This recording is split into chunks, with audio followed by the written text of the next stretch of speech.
And we deal with thousands of years of history and what leads up to the transatlantic slave trade taking place. We look at work from Dr. David Imhotep, but we also talk about the 1619 Project. Now, today is August 20th, 2019, the 403rd or 404th anniversary, I should say, of August 20th, 1619. Today is the 404th anniversary of that, when the White Lion pirate ship, as well as the treasurer, come into Virginia. And it was really Hampton, Virginia, as opposed to Jamestown, like people think. It comes into Point Comfort, and 20 and odd Africans are exchanged for food and water. At this point in time, codified slave laws don't exist in any of the 13 colonies. The first of the 13 colonies to have codified slave laws was Massachusetts in 1641. They come to Virginia right about 1661 or so. Okay. And they don't hit all these colonies at the same time. These first 20 and odd Africans are put into a form of indentured servitude. They're going to be released after about 3 to 5 years. To understand how, now this is an important article here that everybody should read, is called Much of What We've Been Told About Virginia's 1619 Africans is Wrong. Much of what we've been told about Virginia's 1619 Africans is wrong. And also, one of the books we use in the class is Before the Mayflower by Lerone Bennett Jr. In chapter 2 of this book, he lays out how a lot of this stuff evolved here in this country. Okay. The colonies weren't originally designed to have slavery. If they were, they would have had slavery when it was originally set up, because England originally got involved in the transatlantic slave trade in 1562. Okay. But what happens is that when you look at chattel slavery evolving, that's going to largely be after 1675 and 1676 and what's known as Bacon's Rebellion. And Bacon's Rebellion is going to be after 1675, 1676, right about 1680, 1681, where the term white becomes widely used in the colonies to denote those of European ancestry. And what they were trying to do is break up the alliance between enslaved Africans, what we would call African Americans, or enslaved Africans, African indentured or free African people, poor whites, white indentured servants, poor whites, etc. There was an alliance between these different groups because they were all being oppressed on the tobacco plantations in Virginia, and they were being oppressed by the ruling elite. And they realized that they had a common enemy. So there was a rebellion that was led by a Virginia tobacco plantation owner named Nathaniel Bacon in 1675 in the colony of Virginia. And in 1670, it was about 500. There's about 500 rebels. Okay. In 1676, these rebels burned down the town of Jamestown, Virginia. Okay, how many people knew this? In 1676, they burned down the town of Jamestown, Virginia, and I was speaking on I was speaking at the Midwest Decarbonization Conference in November 2022, and I was on a panel discussion with Native Americans and African Americans, and we were talking about a shared experience, but we were also dealing with the fight for reparations for African Americans and the fight to get Native American treaties enforced. And, you know, one of the problems is that when we to really understand reparations and repairing the damage of a legacy of Jim Crow segregation, slavery, redlining, housing discrimination, things like this, you have to understand the laws and policies that were put in place that brought you to where you are, that continue to inflict the harm. Okay. Reparations, the root concept is to repair damage that was done. We first have to analyze the damage that was done to African people, the laws and policies put in place. And as I say, as a historian of 31 years, as a student of Dr. Leonard Jeffries, Professor James Small, Professor Kaba Hiawatha Kamene, we also have to analyze who African people were and what African people had before we were put into an institution of slavery, to understand the damage that was done, to understand that what has to actually be repaired. Just thinking giving cash payments is repairing the damage of a legacy of slavery. No, it's not. Because if everybody watching this broadcast wants to be honest, we know damn well if we all got $1 million today, white people will have it all back by this time next week. And all the laws and policies that have maldistributed wealth, power, and resources will continue to be in place that continue to inflict the harm.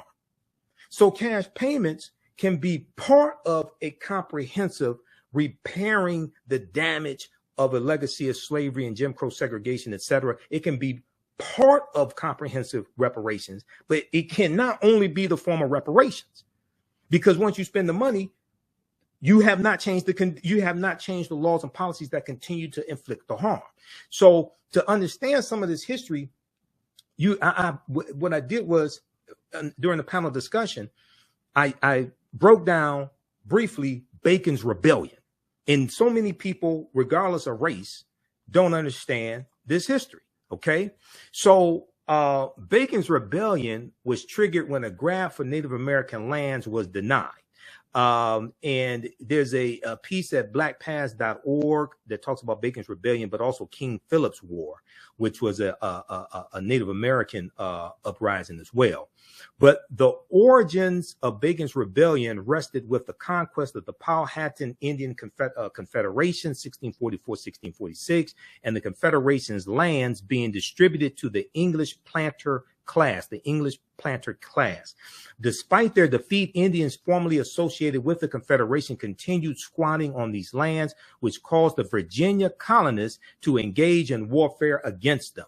Okay, now the military and political situation was made more complicated by the presence of African slaves, who, along with white indentured servants, produced the colony's main crop, which was tobacco. This is before cotton becomes king. Cotton is largely going to become king after 1793, after the cotton gin is created by Eli Whitney, which greatly reduces the cost to produce cotton. Before cotton was king in the colonies, tobacco was king, but also you're going to have sugarcane that's king as well. But at this point in time, tobacco was king. Okay, tobacco is the main cash crop. Now, planters looked down upon the African slaves, indentured servants, and landless freemen, both white and black, whom they called the Giddy multitude, G-I-D-D-Y, the Giddy multitude. So you had these different groups of oppressed people.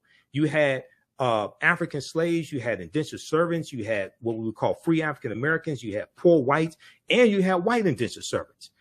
During the decades of the 1650s and 1660s, a sizable number of indentured servants, both black and white, both African and European, who had completed their required indentured labor service, clamored for old Powhatan land as well, which was under the control of Governor Berkeley, who was the governor of the Virginia colony, and his planter class associates.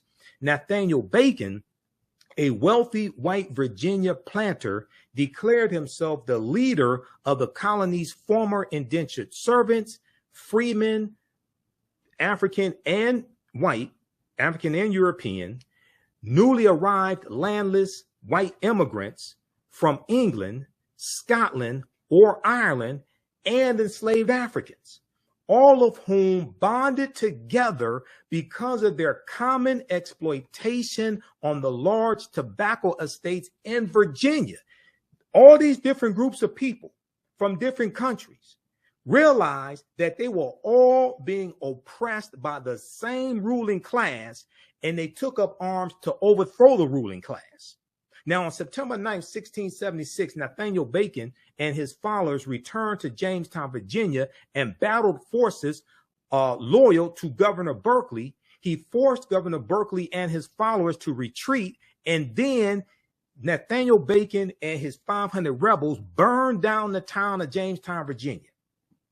They burned down the town of Jamestown, Virginia. Now, I don't know if this was the inspiration for the song, the roof is on fire. We don't need no water. Let this burn. I don't know if that was the inspiration for it, but it very well could be. Okay. I don't know that. I don't know if there's a historical fact. Okay. But it could be. Who knows? All right. Now, how many people remember that song? Okay. Now, let's go back to this here. Okay.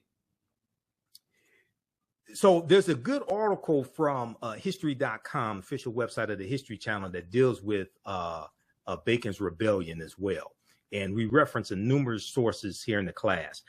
Toward the end of the 17th century, labor from England began to diminish. So what happens is the economy in England improves, and there's less of a desire of white people to come from England to be indentured servants here in the colonies. So you have a drying up of the labor force, of the white labor force, okay? Toward the end of the 17th century, toward the end of the 1600s, labor from England began to diminish, and the colonies were faced with two major dilemmas. The colonies were faced with two major dilemmas.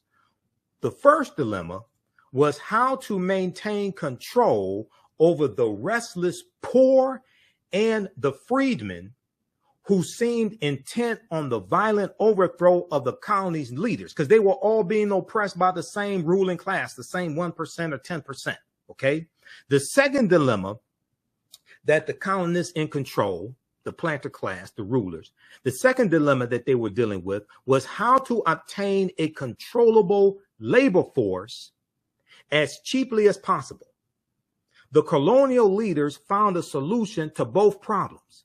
By the 1690s, they had divided the restless poor into categories reflecting their origins, homogenizing all Europeans into a quote unquote white category and instituting a system of permanent slavery, or what we call chattel slavery. You are enslaved for perpetuity, and your children are born in slavery and their children are born in slavery. So they use the term white widespread to put all Europeans into this one category and put them on team white. Okay. And then they instituted a system of laws to institute permanent slavery for Africans, the most vulnerable, and the Africans were the most vulnerable members of the population. Okay. Now, Encyclopedia Britannica at Britannica.com, they have information on the history of the idea of race. This is where this citation comes from. The history of the idea of race. That's at Britannica.com, Encyclopedia Britannica. Okay, let's continue here. And then also there's an article from history.com, official website of the History Channel, why America's first colonial rebels burned Jamestown to the ground. Okay. That's the history.com, official website of the History Channel. Now, if we look at page 40, and these are all slides that we actually use in the class that I created. Okay. Ancient Kemet, one of the original names for Egypt, the Moors, and the Ma'afa, understanding the transatlantic slave trade, what they didn't teach you in school. You never see a class like this. You probably haven't seen a class like this before. Okay. So when we look at page 40 of chapter 2 of Before the Mayflower by Lerone Bennett Jr. Now, this is from the 6th edition, Lerone Bennett Jr. is laying out this history, and he talks about the fact that for all practical purposes, he says, of all the improbable aspects of this situation, he's talking about in the early 1600s, okay?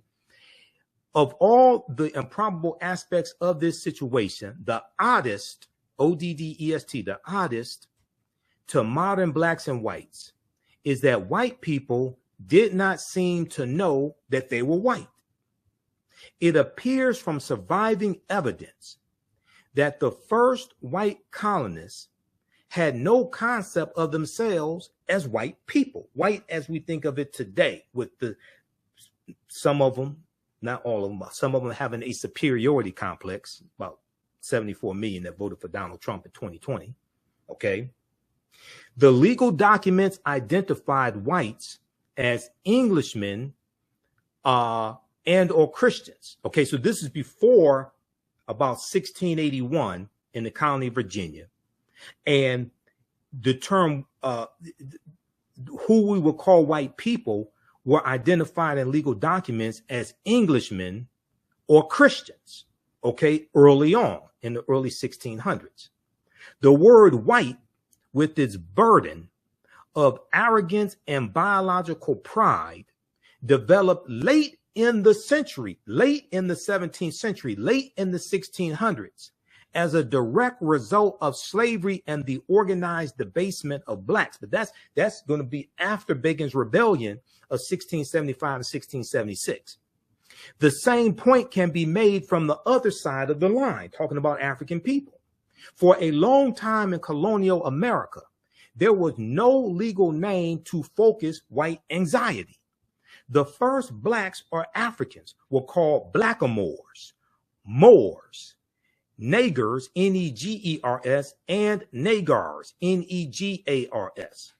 The word negro, which is a Spanish and Portuguese term meaning black or a black thing, did not come into general use in Virginia until the latter part of the century, the latter part of the 17th century, the late 1600s, after Bacon's Rebellion, when they're putting together this form, when they're formalizing white supremacy and they're instituting racism through the laws and showing a distinction in what they will call races by how they are treated. So what's the end result of this history, right? If we look at how Bacon's Rebellion planted the seeds of race-based slavery, and this is the article from history.com, official website of the History Channel. It says, in the aftermath of the rebellion, in the aftermath of Bacon's Rebellion, white planters reacted with alarm to the anger they had seen among the black Virginians who had joined Nathaniel Bacon's rebellion. Quote, the planters had not been able to control this rowdy labor force of servants and slaves, end quote, historian Ira Berlin told PBS.org, Public Broadcasting System, PBS.org, because they have information that I researched there as well on Bacon's Rebellion. This is what I presented when I spoke at the virtual conference, Midwest Decarbonization, their virtual conference. They were dealing with environmental concerns, environmental racism, things like this. This was November 2022. I blew everybody away with my presentation, right? Quote, but soon after Bacon's Rebellion, they increasingly distinguish between people of African descent and people of European descent. They enact laws which say that people of African descent are hereditary slaves. Hereditary slaves. This is chattel slavery. You're enslaved for perpetuity. Ain't something you were done. It's not something you did. You were just born the wrong race. You were born the wrong color. Now, planters feared what their white indentured servants could do. So they slowly eliminated the system of white indentured servitude, relying instead on enslaved African people to work their plantations, because there was a declining amount of people willing to come to this country to be indentured servants, because around 1680 or so, the economy in England improves. Okay, so you have these different forces that the ruling class in the colonies are trying to deal with. At the same time, they're dealing with Native American rebellions as well. All right. Now, backlash from Bacon's Rebellion is credited with helping kick off the racial distinctions that defined the colonies and the United States that followed. Now, most Americans don't know anything about Bacon's Rebellion. They think it's about bacon that you eat or something, grits and bacon and eggs or something. No, this helped shape racism in America and racist policies in America that we're still feeling the effect of to this day. Read this article from history.com, official website of the History Channel. Why America's first colonial rebels burned Jamestown, Virginia to the ground. How many people knew this? And this is what these anti-Black,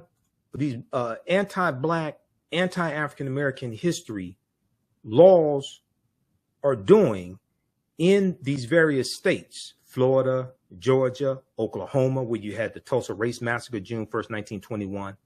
They're designed to suppress this type of history, because if you don't understand the history of how you got into a predicament or how a problem started, you're not going to be able to solve it. A people's history and culture teaches them how to deal with the problems of the past, in the present, and the future to meet the needs of the community. Okay, so if you like this type of information, we have a number of people watching on Facebook and YouTube. Give us a thumbs up, give us a heart, give us a like. You can register for this online course right now. You can start watching right now. We have archive content. We do the sessions live. All the sessions are archived and recorded. You can go back and watch it anytime. You don't have to join us in the classes live. I don't take attendance. And also, you can see me. I can't see you. So you don't have to get dressed for class and things like that. Okay. We have a live text chat, so you can ask questions in class. You can email me afterwards if you want to ask questions also. Saturdays, 2 p.m. to 4 p.m., I teach ancient Kemet, one of the original names for Egypt, the Moors, and the Ma'afa. The Ma'afa is a Kiswahili term, which means the Great Disaster, our Holocaust, or the transatlantic slave trade. Ancient Kemet, the Moors, and the Ma'afa, understanding the transatlantic slave trade, what they didn't teach you in school. You can register for this class right now. You can use this with your children. I would say the content is PG-13.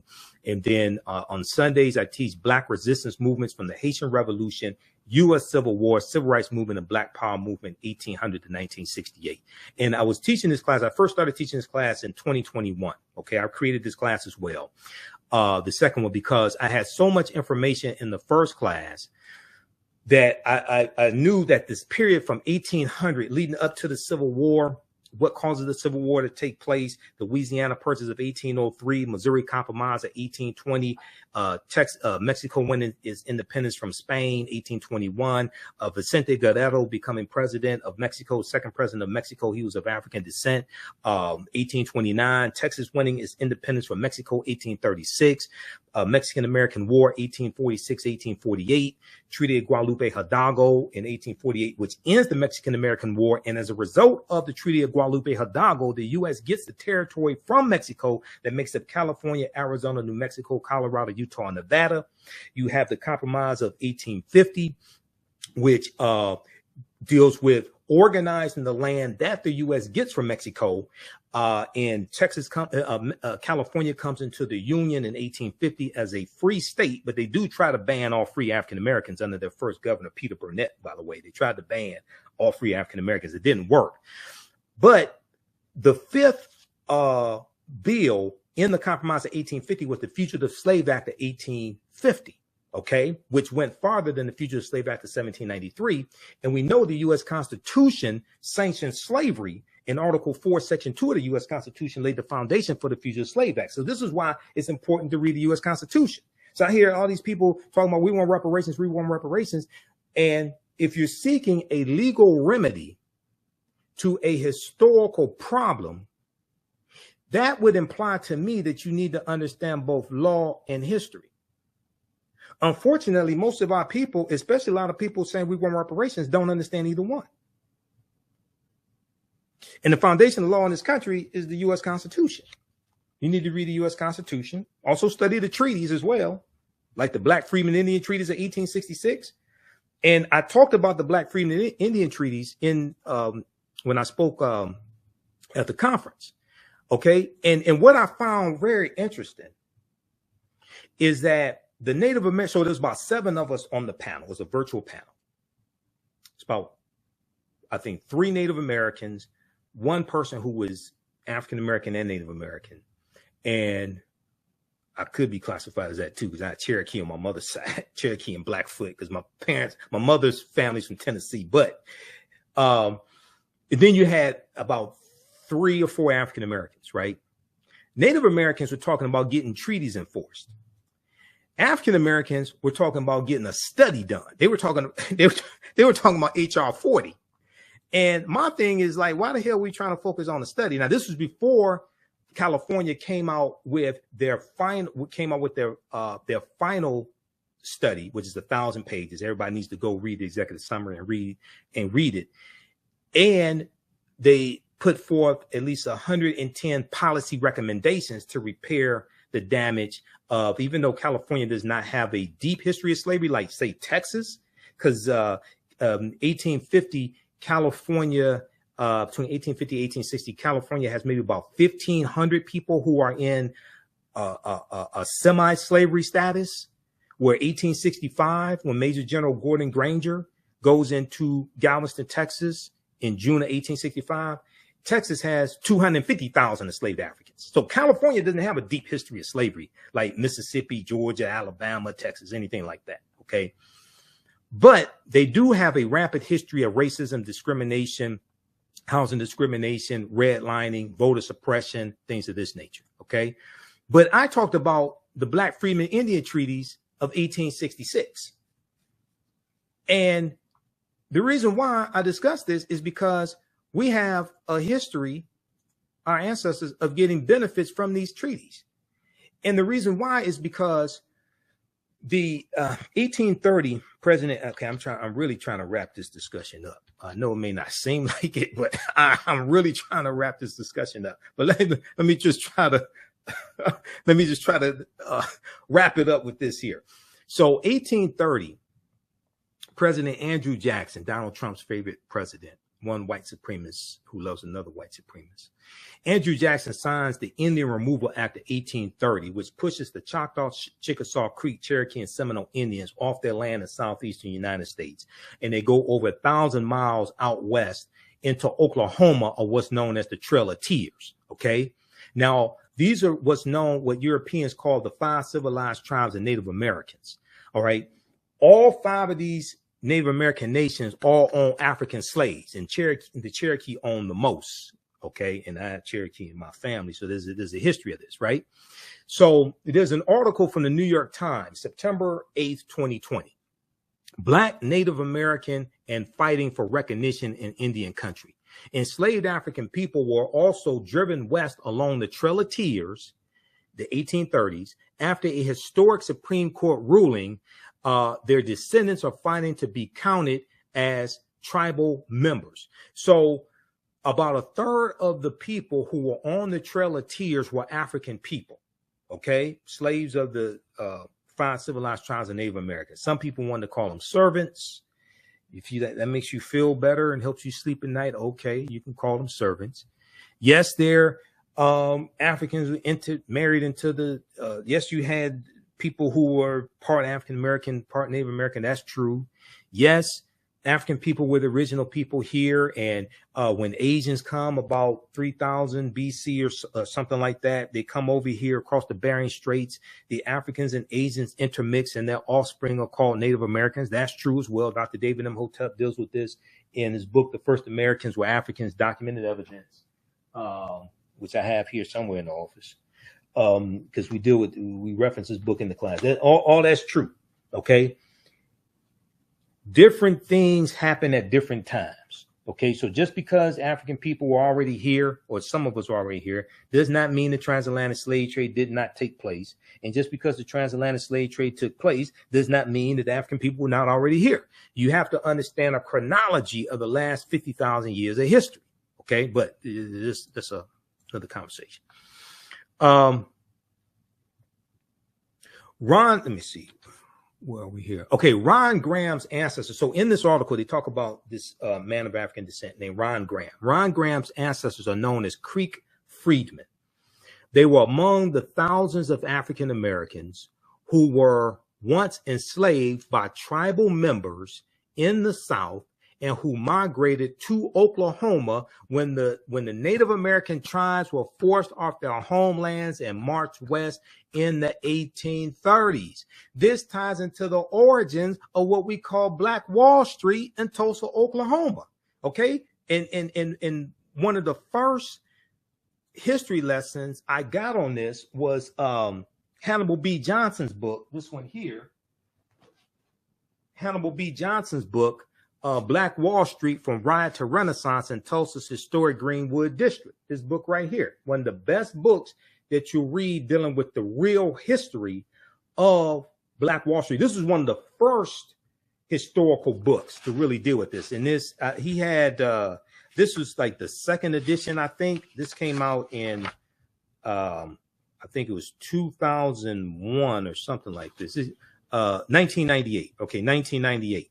All right. This is one of the first books that dealt with the real history of Black Wall Street and the origins of Tulsa, Oklahoma. So Hannibal B. Johnson is one of the top scholars on this history, with Facebook friends as well. We've talked through Facebook. I need to get him on the African History Network show. All right. Now, so the 1830s. Now, Tulsa, Oklahoma was founded by Creek Indians around 1834 who got pushed off their land in southeastern United States. Tulsa comes from the Creek Indian word Tallahassee, and the Creek Native Americans, they take their African slaves into Oklahoma. Now, in treaties signed after, so one of the things we talked about on the panel discussion was how can we lift up both movements, the Native American movement and this, what's it called? It's Return to Land, or it's their movement to get back the Freedom Land movement. It's the movement for Native Americans to get their land back from the U.S. government.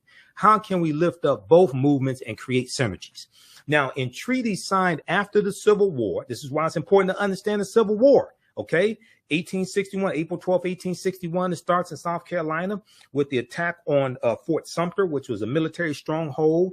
It ends, well, General Robert E. Lee surrenders to Ulysses S. Grant April 9th, 1865 at Appomattox Courthouse in Virginia, but it does not come to an official end until August 1866, because even though General Robert E. Lee surrendered and his army was the largest Confederate army, it was not the only Confederate army. You had General Joseph E. Johnston of Tennessee. He had a Confederate army as well. You had Nathan Bedford Forrest, that Klansman, that clan. Nathan Bedford Forrest goes on to be the first Grand Wizard of the Ku Klux Klan in 1867. Okay, you get into the Fort Pillow massacre led by Nathan Bedford Forrest. All this, you got about 200 African American soldiers who were executed at the Fort Pillow massacre. So this is a deep history here. Okay. Now, in treaties signed after the Civil War, 1861, 1865, they won freedom and were promised tribal citizenship and an equal stake in the Native American tribes' lands and fortunes. They're talking about African Americans, who we call Black freedmen. Black freedmen, former slaves or ex-slaves. Okay. After slavery ended, they didn't keep calling themselves slaves, which why it doesn't make sense for some African Americans today to call themselves descendants of slaves. Because after slavery ended, they stopped calling themselves slaves. And when their children were born, they didn't call their children descendants of slaves. African people took up arms. And if you understand the history of the Civil War, you had about 200,000 African American men, including Harriet Tubman, who was a woman, who fought in the Civil War, took up arms to fight for their freedom and the freedom of their children and future generations. So why would we put our ancestors back into a condition that they took up arms to fight to free themselves from? If you want to say you're descendant of former slaves, okay. Not sure why you would define yourself as that, because African people were here tens of thousands of years before slavery ended. But okay, if you want to call yourself a descendant of ex-slaves, descendant of Black freedmen, okay. But why would we identify with a condition that our ancestors took up arms to fight to free themselves from? As a historian, that doesn't make any sense to me. But okay, that's what you want to do.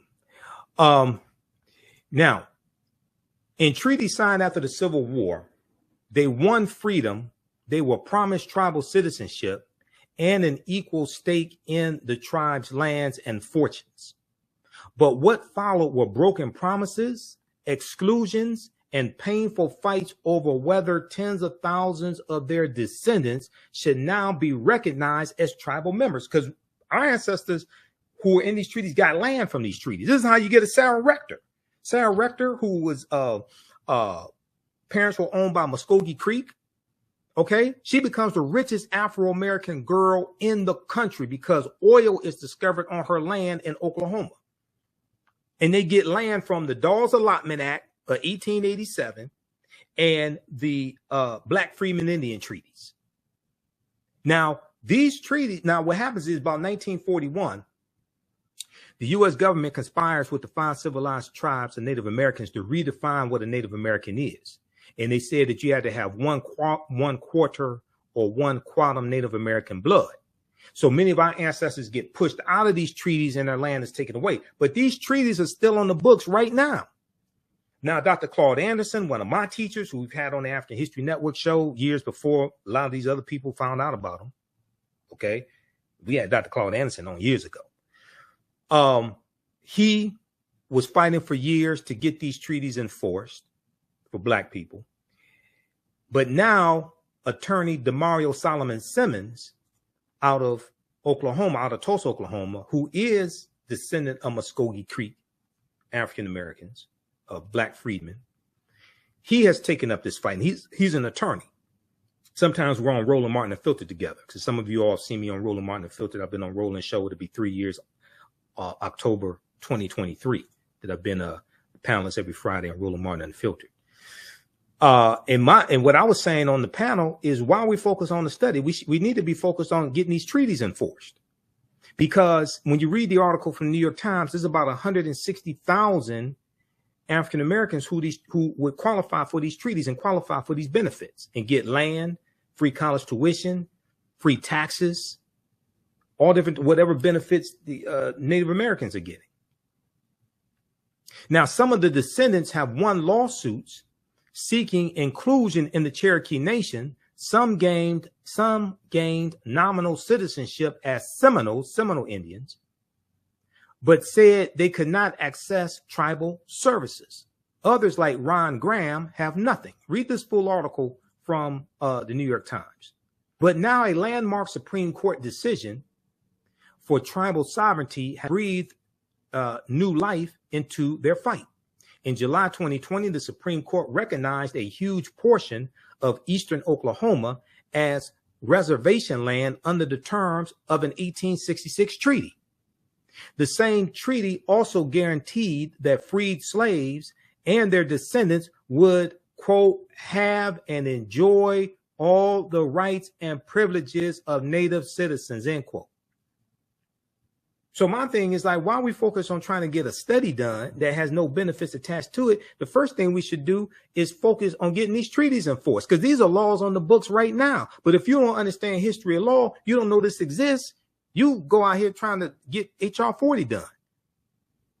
And nobody has told me how they're going to get HR 40 passed in the Senate, because once it passes the House of Representatives with 218 votes, you need 60 votes in the Senate. So if you have 51 Democrats, that means you need 9 Republicans that are going to vote for HR 40. No Republicans support reparations, not even the Black ones. Senator Tim Scott, who blocked the George Floyd Justice and Policing Act when the talks fell apart in September, I think it was September 2021. Okay. Senator Tim Scott has gone on record saying he doesn't support reparations. So he's not going to vote for it. If the Black Republican doesn't vote for reparations, how many white Republicans you think going to vote for it? Byron Donalds out of Florida, that Negro, he doesn't support reparations. Burgess Owens out of Utah, he doesn't support reparations. John James out of Michigan, he doesn't support reparations. So if Black Republicans don't support reparations, how many white Republicans you think are going to do it?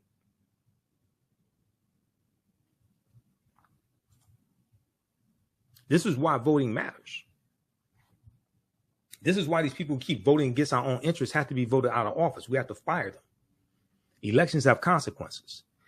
Okay, so to wrap this discussion up, now, To groups of their descendants, the logic was simple. If the United States still had to honor treaty promises it made to tribal nations, then tribal nations had to keep their word to the descendants of those formerly enslaved by the tribes.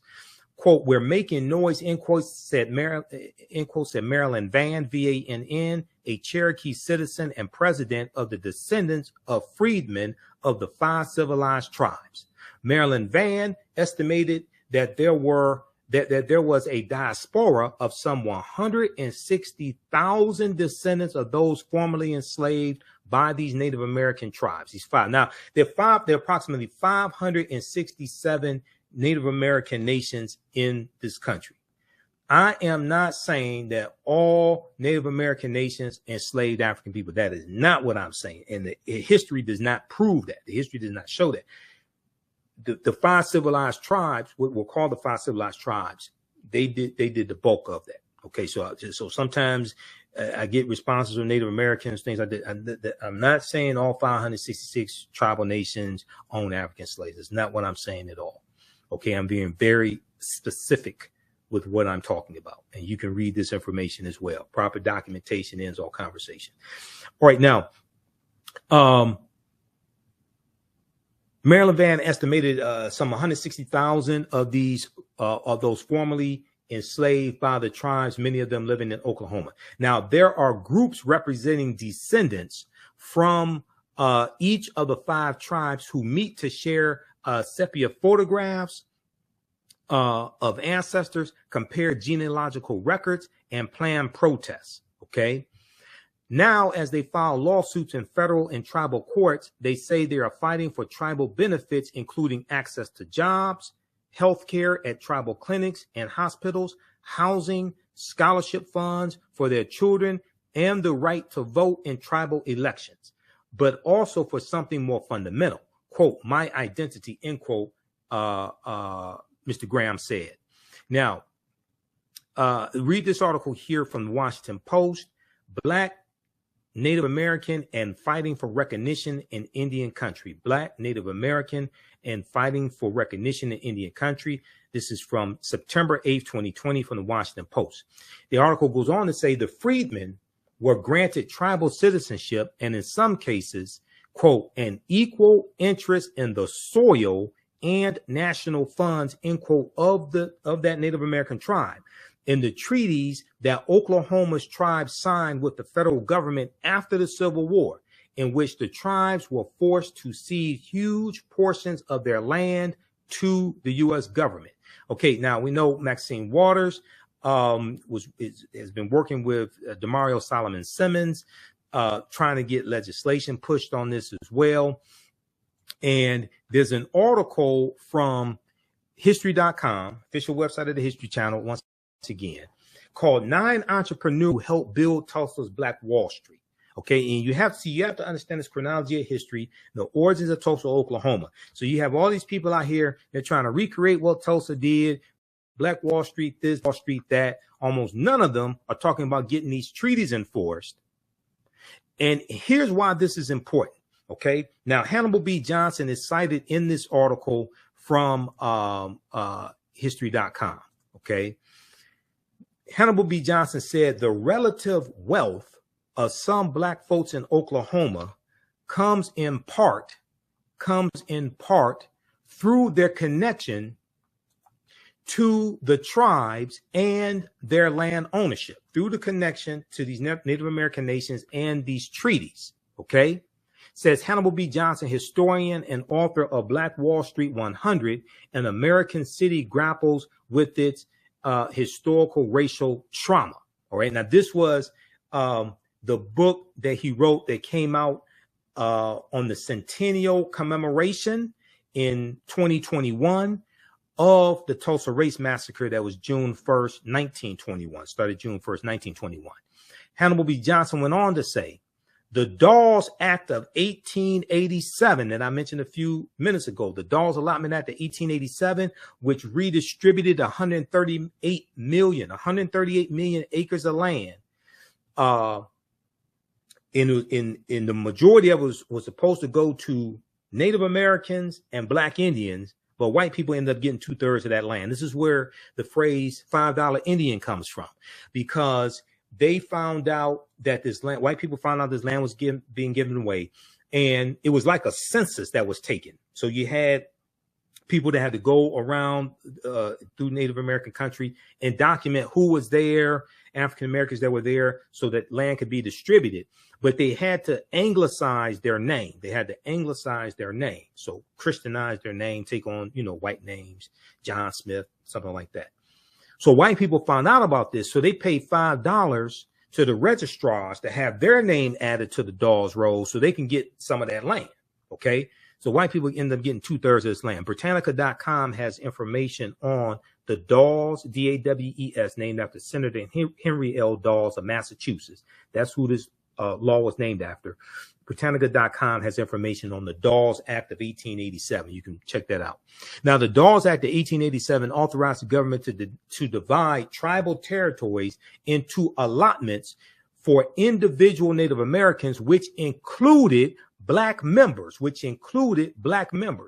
As word spread that Indian Territory was a safe place for African Americans to settle between 1865 and 1920, more than 50 black townships were founded in Oklahoma. All right. So a lot of the early African American landowners in Tulsa, Oklahoma, got land from the Black Freedmen Indian Treaties of 1866. And Tulsa, Oklahoma was founded by Creek Indians right around 1834, when they go into Oklahoma after being pushed off their land in Southeast United States, and they take their African slaves with them into Oklahoma. And Tulsa comes from the Creek Indian word Tallahassee. So when you study this history, then you see how we got to where we are today, and how the laws and policies of the past are shaping the conditions of the day. So it was laws and policies that put us in this predicament. It's going to be laws and policies that get us out of this predicament. All right. So visit my website, TheAfricanHistoryNetwork.com, TheAfricanHistoryNetwork.com. How you all like this type of information? Give us a thumbs up, give us a heart, give us a like.